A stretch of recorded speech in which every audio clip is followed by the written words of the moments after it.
After months of waiting, batch 2 is finally here.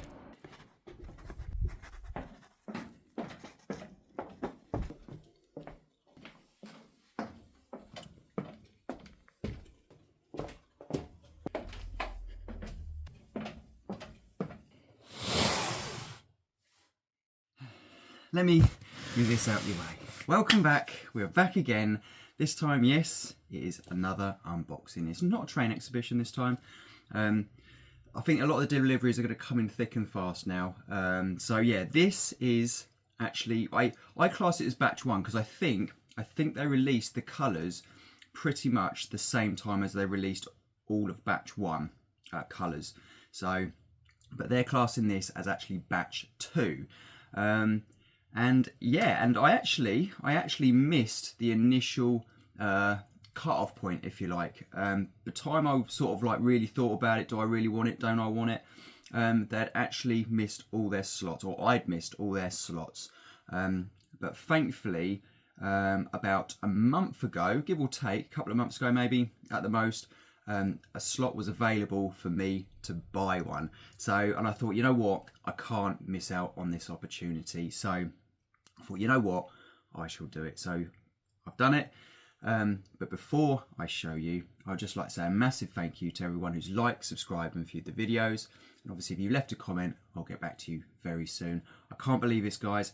We are now well over 1,100 subscribers. So thank you so much. And I promise you, if you hit that subscribe button, there'll be some incredible, incredible unboxings to come. So thank you. And secondly, it wouldn't be the same without a good cup of tea. So cheers. Oh, that's nice. Right, let's get to it. Remember, safety first. So please welcome batch 2 of the incredible Accurascale Class 31. Now, so I got this for obviously the usual price of $269.99, and this, ladies and gentlemen, was actually from Rouse of Sheffield. Why? Because Accurascale had all sold out. I did actually manage to get a pre-order through Accurascale actually of a different livery.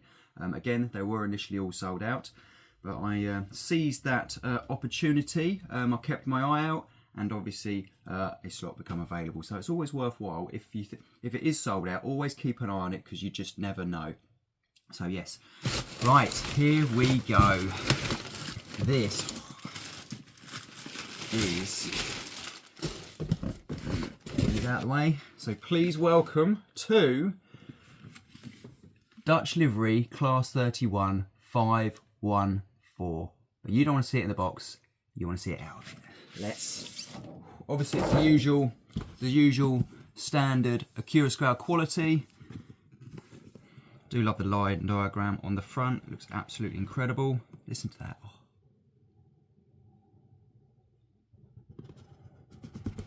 There we go, beautiful. Right, this time in this Class 31, everything's on the top. So there you go, this is the book. I'll probably go through a little bit of it. I have already been through the information on this loco before, not this particular one, but I got a BR Blue one. Again, read these. So if you're running a, it's basically if you're, I think it's more instructions of if you need to run it on a good quality controller, and also if you're running it on a non-ESU decoder or just no decoder whatsoever, you need to flip the little switches. So, but you need to read that. This is obviously the long function list, goes up to 24. So that is all your information. So obviously this is sound, because I don't do anything less. Oh wow, look at that. Look at that. How nice does that look? There we go. Right. Oh, look at the colour of this. There we go.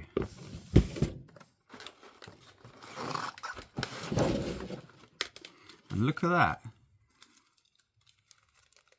Edged double arrow. And obviously you have the depot black. And I think, depot plaque, not black. I think that was Bescott something. I'll find out. So yeah, obviously you have the snow plows and everything like that in there. Oh wow, look at this. There we go. You don't want to see it on my hand. You want to see the loco on the track, and a little bit of history because I've already done it anyway. So sit back and relax. What comes in the box? Now I'm not going to spend too much time on it because obviously I've already done most of these. This is obviously to do with the potential controller that you're going to use. Obviously it wants to be a relatively modern controller. So there you go. There's that. Various switches. So obviously if you're running a ESU decoder or a non-ESU decoder or just a blanking plug, there you go. Look at that. Look at that picture. How stunning does that look? And you might see those very soon, those cement wagons. Obviously this is obviously to do with like safe operation, intended use, etc. Wheel cleaning as well. And you have this incredible breakdown of the entire loco. There you go. So if you are missing any parts whatsoever, you consult the map and obviously you ring up through and then hopefully they'll have it on the shelf or they can get hold of it for you. Again, with this loco, you just have the clips that hold the shell on as well. And you can fit crew as well. I didn't have any crew, so I may well get some soon. There you go. Right. Function list. So there we go. Function list. I won't go through every single one, but obviously you can see that there. We don't have interior lights. Well, we do have an interior light. We have an interior cab light, but we don't have an interior light for the engine room. But we have everything else. And then there are some on the back as well. Right, there you go. This is what it's all about with the rusty staple as well. So again, I have gone through all of this before, so I will skim through it. Some stunning pictures. There really are some lovely. There you go. That's my previous loco. That's the one with the tablet catcher. There we go. So these are various liveries that they've done. I may have ordered one of those. Obviously, I've got that one as it stands. That one I missed out on. I just missed out on, so that's a little bit of a shame, but never mind. Obviously with these, and obviously who they operated with, and then obviously various driver's eye view, etc. I haven't read that actually yet, to be honest with you. There we go, including coffee stains as well. Obviously I skimmed through it because obviously I've already been through it. So you want to see it on the track. So here we go. Our very own loco was first introduced in September 1961 from Brush Limited, Loughborough, and it had a works number of 315. Our loco's first home was Shed 41A, Sheffield Darnall, just outside of Sheffield itself. Sheffield Darnall's shed was opened in 1943 by the LNER, but closed in October 1965 to locos. But after that, it was mainly used as a wagon repair depot, being demolished in 1994 to 1995.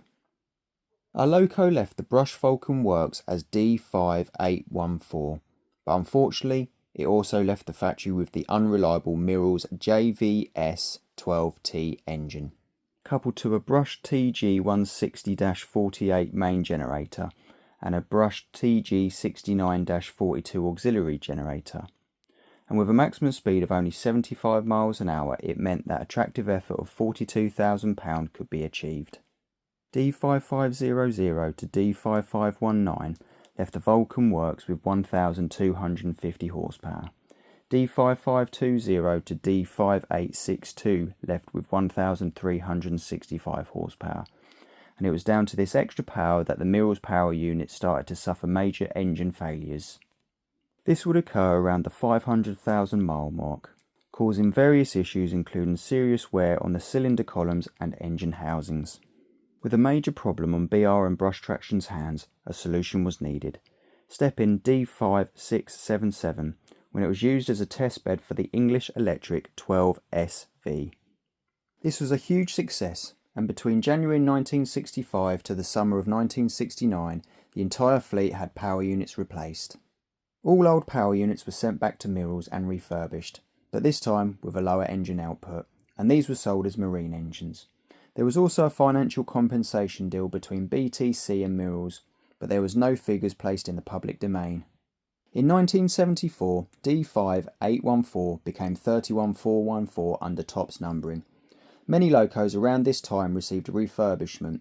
This included steam heat and boilers removed and replaced with a concrete block, and this was to maintain weight balance within the loco. Head code boxes plated over and disc head codes removed, just to name a few. But what was added was ETH, electric train heating, to be used on passenger services. Over time, loco hauled passenger services were becoming less and less, and this was down to DMUs taking over more local routes. With a surplus of spare locos, many of them were relegated to freight workings. Roll round to the late 1980s, and our loco received not only a renumbering to 31514, but also a striking new livery, an all-over grey and a yellow stripe around the top. This was more commonly known as Dutch livery. This was under BR sectorisation and was allocated to the Civil Engineers Department, engineering trains. Now, this livery originally come from, yes, that's right, the Dutch, and it was very similar to that used on their passenger trains, the Nederlandse Spoorwegen. The last depot that 31514 was allocated to was Bescot, hence the Bescot Saddle depot plaque on the side. And it was also here where our loco spent its last days, when on February 1999 31514 was withdrawn from active service. Now, the amazing part about all of this is that after 38 years of service, our loco still lives on in preservation at the Ecclesbourne Valley Railway. Now, I'm not too sure if the loco resides there now or not, but I am aware that it did receive a repaint into intercity colours with its old numbers, 31414. And very recently I've seen pictures that the loco is back in Dutch livery, grey with the yellow stripe, and with the numbers 31514 painted on the sides. We all love a happy ending. Now, where do we start with the amazing detail? Now, I have reviewed 31248 with a tablet capture in the door in more detail, so this will be more of a overview. We will start with the bogies and the underframes, and the depth and definition is incredible, with everything being beautifully, if I can say that about the underframes, being depicted. Now moving to the ends and the sides, and these are treated the same way as the underframes, with footholes, handrails, high intensity headlight, wipers and grills galore are just to name a few that all look amazing. Inside has everything you need: power lever, brake lever, handbrake wheel and a host of other decoration on the back wall and also cab itself. You even have illuminating dials so you can drive at night. Now to the roof, and here we see a array of handles for various roof panels. We also have an operating fan as standard. In this form of Class 31, and having received a refurbishment in the mid-70s, the side steps to fill up the boiler and the water inlet and boiler exhaust have all been plated over.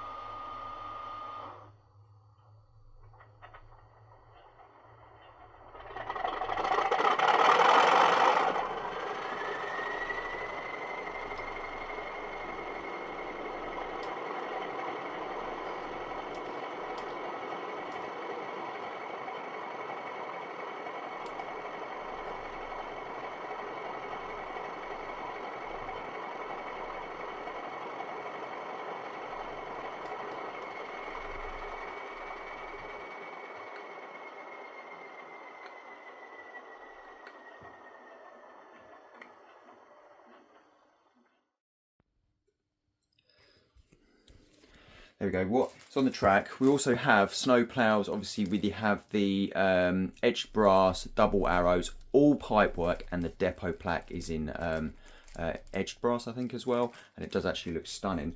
There is a slight issue. It's a little bit noisy, actually. The gears are a little bit noisy. And the reason why, you're thinking, Martin, why have you got your BR Blue one? This is the Accurascale. This is my first one. This is 31248 with the tablet catcher and the steam heating boiler. I'll just show you the difference. So yeah, I haven't spoke to Rouser Sheffield as of yet. I will get on the phone, so I'm not too sure what the outcome of this will be, but I will continue the video as normal. So I'll play the difference between my BR Blue one and this one.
There we go. What do you think? It sounds absolutely incredible. Obviously, it sounds exactly the same as my first one, but I just adore the sound, and that was a cold startup. Absolutely brilliant. Obviously the noise that the gearbox is making, or wherever the noise is coming from, it's not affecting the running of the loco. But the trouble is, I do intend to use these locos. So if it's creating a noise now, what's it going to be like in 20 hours, 50 hours time? So, and since doing that first part, when you heard me speak about the noise, I have been in touch in Rouser Sheffield, and it is being sent back. So I don't know if it's repairable or if this will be the last time I see it. So, but obviously you want to see it pulling a full length train. So grab yourself a cup of tea and enjoy this.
there we go. What do you think? Sounds incredible, looks amazing, and it runs really smoothly as well. Absolutely faultless round here, it really does. The wagons, they're obviously Accurascale, if you didn't know, the Castle Cement and the white cement wagons. After the first white cement wagon, the wagon directly after that is actually a Bachmann item. So that was from Rouser Sheffield, that was second hand. And the Class 37 that's in Dutch livery also, that is actually a Bachmann item as well, along with all the Foster Yeoman wagons, and the last 5 VTG wagons, as you've guessed it, are Accurascale as well. So I thought that would make a nice train coming out of the Mendic quarries. Going back to that, absolutely brilliant. It really is stunning. Are there any left? Well, I don't know, actually, to be honest with you. I don't think there was from where, so I got that from Rouser Sheffield, and basically when I come to order it the first time round, all the slots had been sold out basically. But then I think it was a few weeks later, well, it was probably about a month ago, that slots become available again. So I don't know how it works out or anything like that. So I thought, you know what, I got to get on this. I'll seize the opportunity as well. Like I say, that was from Accurascale. That's from Rouser Sheffield. I have got a loco coming from Accurascale themselves, and that was the same situation where all the slots had sold out, but then a few months in, there was a couple more slots available. So I don't know if that's people that didn't want their order or anything like that, or they've just made a few more locos. So I seized that opportunity as well. Absolutely incredible. Obviously, if you do want one, you will have to shop around, because like I say, they do go pretty quickly. So, and would I recommend getting one? Hell yeah. Honestly, it just looks absolutely incredible. It really does. So just want to say a massive thank you to my brother. He actually cleared all of his layout out, because he did have an American train going around. He's trying to sort out some of the decoders and things like that of his American stuff, so they can run double heading, etc. So he had a lot of wagons on here, so a massive thank you to him. His links are down below, so obviously you want to check out his channel, please feel free, that's down below as well. So, but if you've enjoyed the video, please consider giving it a like and a subscribe, and obviously if you want to leave a comment, please feel free, because I shall get back to you very soon. And until next time, thank you so much for watching. See you later.